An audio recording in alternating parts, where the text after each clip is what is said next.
सकल सृष्टि के पालन करता, धर्म के आधार और भक्तों के रक्षक भगवान विष्णु की असीम कृपा जिस दिन धरती पर विशेष रूप से बरसती है, वह दिन है देवसैनी एकादशी का पावन अवसर।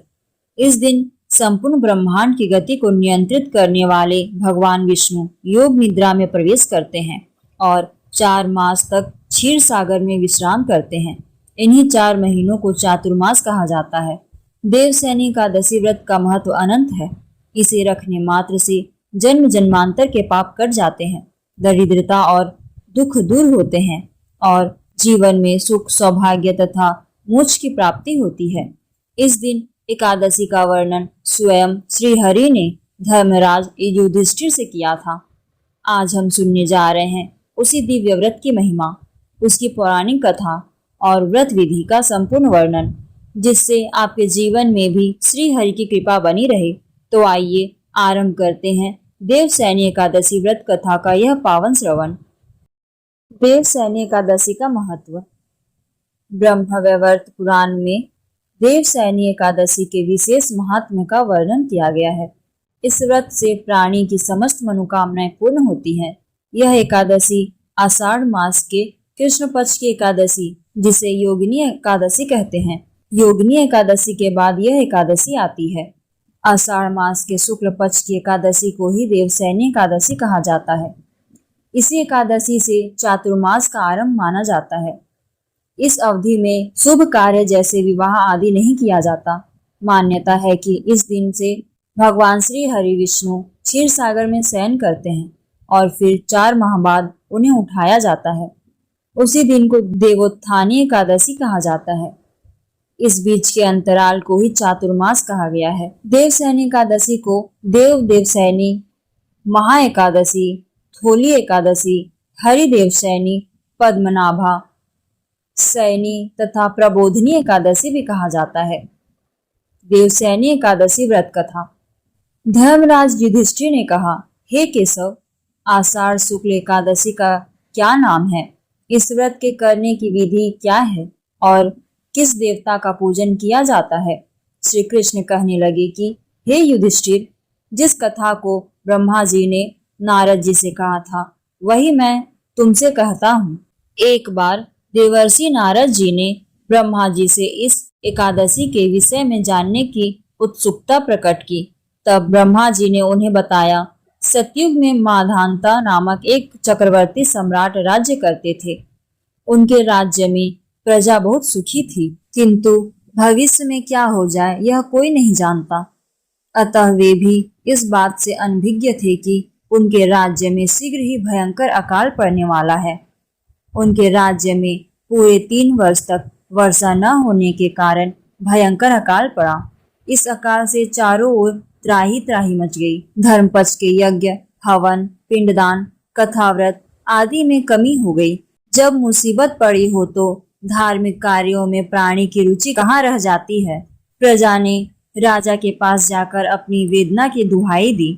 राजा तो इस स्थिति को लेकर पहले से ही दुखी थे। वे सोचने लगे कि आखिर मैंने ऐसा कौन सा पाप कर्म किया है जिसका दंड मुझे इस रूप में मिल रहा है। फिर इस कष्ट से मुक्ति पाने का कोई साधन करने के उद्देश्य से राजा सेना को लेकर जंगल की ओर चल दिए। वहां विचरण करते करते एक दिन वे ब्रह्मा जी के पुत्र अंगिरा ऋषि के आश्रम पहुंचे और उन्हें साष्टांग प्रणाम किया। ऋषिवर ने आशीर्वचन उपरांत कुशल क्षेम पूछा।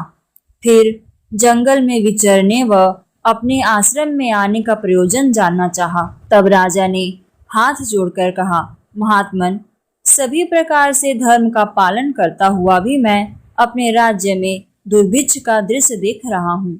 आखिर किस कारण से ऐसा हो रहा है? कृपया इसका समाधान करें। यह सुनकर महर्षि अंगिरा ने कहा, हे राजन, सब युगों से उत्तम यह सतयुग है। इसमें छोटे से पाप का भी बड़ा भयंकर दंड मिलता है। इसमें धर्म अपने चारों चरणों में व्याप्त रहता है। ब्राह्मण के अतिरिक्त किसी अन्य जाति को तप करने का अधिकार नहीं है, जबकि आपके राज्य में एक शूद्र तपस्या कर रहा है। यही कारण है कि आपके राज्य में वर्षा नहीं हो रही है। जब तक वह काल को प्राप्त नहीं होगा तब तक यह दुर्भिक्ष शांत नहीं होगा। दुर्भिक्ष की शांति उसे मारने से ही संभव है। किंतु राजा का हृदय एक नर अपराध शूद्र तपस्वी का समन करने को तैयार नहीं हुआ।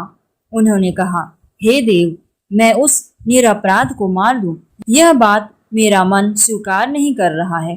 कृपया कर आप कोई और उपाय बताइए। महर्षि अंगिरा ने बताया, आषाढ़ माह के शुक्ल पक्ष की एकादशी का व्रत करें। इस व्रत के प्रभाव से अवश्य ही वर्षा होगी।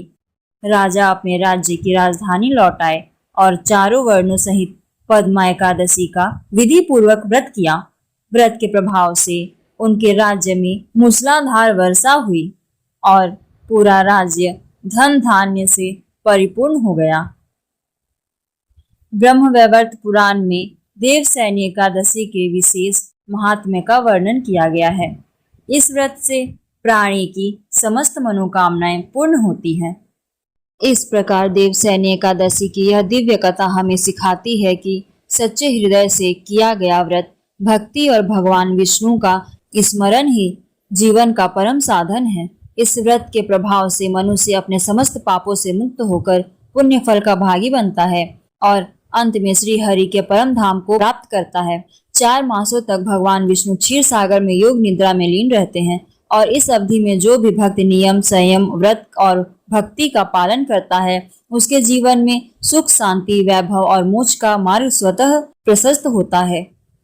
आइए हम सभी भी इस पावन अवसर पर व्रत, उपवास, कथा श्रवण और श्री हरि के नाम स्मरण के साथ उनके चरणों में अपनी श्रद्धा अर्पित करें और जीवन के हर क्षण को पुण्यमय बनाएं। जय श्री हरि विष्णु। जय देवसैनी एकादशी।